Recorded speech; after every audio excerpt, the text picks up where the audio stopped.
course, this is tax day, as you all know, and Republicans like to remind you this will be the last time you'll be paying at those higher tax rates. A reminder as well, they say, to put out the best foot forward and tell Americans big tax cuts are coming, and it will be noticeably different next year. Of course, all of this comes at a time we're getting mixed indications as how the public generally feels about all of this. We're going to be hearing from Mitch McConnell, the Senate leader, a little bit later on. He's going to be our special guest on Your World on Fox News Channel. Ahead of that, a guy who's at the epicenter of all of this on the tax cuts, what they're going to mean for the economy, trying to remind fellow Republicans to get the word out that they are going to do a lot of good, and it's reflected in a lot of good earnings that are coming out, as Stuart told you. At the corner of Wall and Broad, it's been off to the races here. One company after another, particularly in the financial sector, enjoying the bang for the buck from those. Doug Collins is from the beautiful state of Georgia, joins me right now. Congressman, thanks for coming. Good to see you. It's good to be here with you. What do you make of these polls, including one in the Wall Street Journal today that shows the majority still aren't buying those tax cuts, still not feeling that they're the elixir? Well, I think part of the issue is there's been a lot of mixed press on it, Neil. I think when you have the Democrats going out there talking about being crumbs and trying to downplay it because they know it's not in their best interest for the election process. But then when you have the process also having this last year of having to file the old way, they're still seeing some of what they've had to deal with, and they're understanding why we've had the best workers, the best economy, the best innovation, everything here in the U.S., but yet we had the worst tax system. Well, we got one more day today to finish that out so that by next year we'll see this coming in. We've just got to tell the story to say, hang on, this is the end. We're looking forward to next year. You know, Congressman, there are different studies out. One that has it that a third of Americans have actually seen it in their paycheck, even though statistically we're told 2/3 have. So if half that many are seeing it or believing it, how do you get the word out that more are benefiting? Well, I think it's when you take the person, all polls are really a snapshot in time. They take a moment in time and say, this is the way I feel.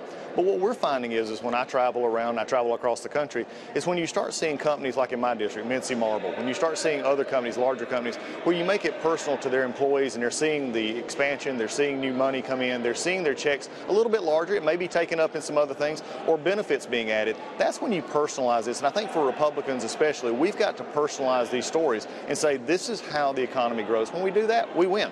Are you surprised, though, that isn't resonating? And just today we got news that yet another prominent Republican, your counterpart from Pennsylvania, Congressman Dent, is leaving much earlier than expected in just a few weeks, as a matter of fact, as they redistrict things there. That's 40 Republicans now who are leaving, led by the Speaker, who's not opting to run for re-election. What do they see? What are they worried about? I think many of them have to take each of them individually. You have some who are term limited out as chairman, and they've been here a little while, so they're wanting to go home.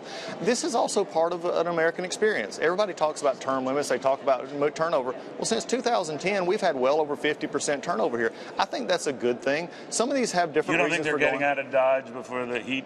Well, if they are, they're going to miss the cherry on top when we actually see. So you've heard about the blue wave and everything else, yeah. Despite the tax that they're not resonating, that Americans have had it, that fiscal stewardship is such that Republicans haven't held to their credo of watching spending. It's out of control. I know you've been a critic of that as well. Yeah. Are you worried that there's going to be a big old blue wave and you could get swamped? No, I think the blue wave crumbled in 2016. If you remember about this time, if we were in October of 2016, we'd be talking about Hillary Clinton as president. Very true. So when we look at this, Donald Trump overcame all of that. And I think what we're going to look at is when we've looked at this, and people talk about this all the time. I hear it from people on TV and everything that says there's not a difference. We have the deaths.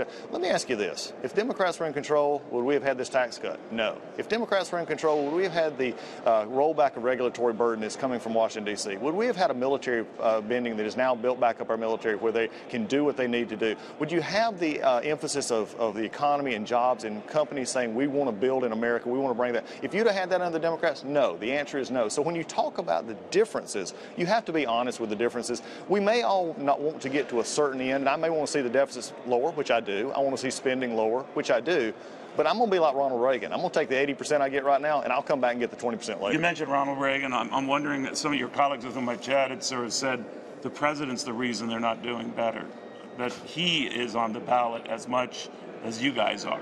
Well, I think we're always on the ballot, but this president has a lot to look at. This president can look back over an economy that is growing. He could look back over an economy. So without him, you'd be worse off right now? I think our base was energized. Let's go back to what brought this president in. And we may disagree on some things and disagree on how things go about it, but he brought people to the table who had been disenfranchised. Go back to that election again. If they want to remind us of an election coming forward, I want to remind them of an election then when they had everything going for them, and this president went to people and said, are you better off? Don't you believe the government ought to fight for you? He hit a resonant tone that when we go out and we talk, and I go to the Waffle House or I go to the grocery store and I see people, the number one thing they say to me is support the president and y'all get it together in D.C. When we make the message personal, that is when local, that's when we can begin to understand what is benefited from up here, and also the fact that we're trying to move away from D.C. and get to the people where they can do the jobs and do those hopes, dreams, and ideas that they've always wanted to do. There's talk, by the way, that the president is going to make some inroads with the Chinese on this trade situation. I know you've been concerned that this erupts into a trade war.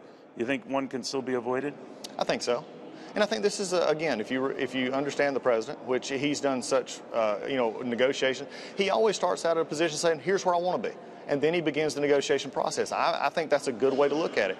I'm from an agricultural district. There's always concerns. In my area, chicken is always the first one to get hit, and we're the poultry capital of the world. But when we look at it long term, are we going to be able to make long-term differences? We've already seen the Chinese officials say, okay, maybe we need to look at this. They understand, China understands, and I've been there, they understand as they move into a world leader that they want to be, they also have to be more of a world player. And if you're just simply going to take your own role, they're not going to be able to be there. Congressman Collins, thank you very, very much. Good to see you in the flesh. flesh. Always glad to see you. All right, thank you very much, sir.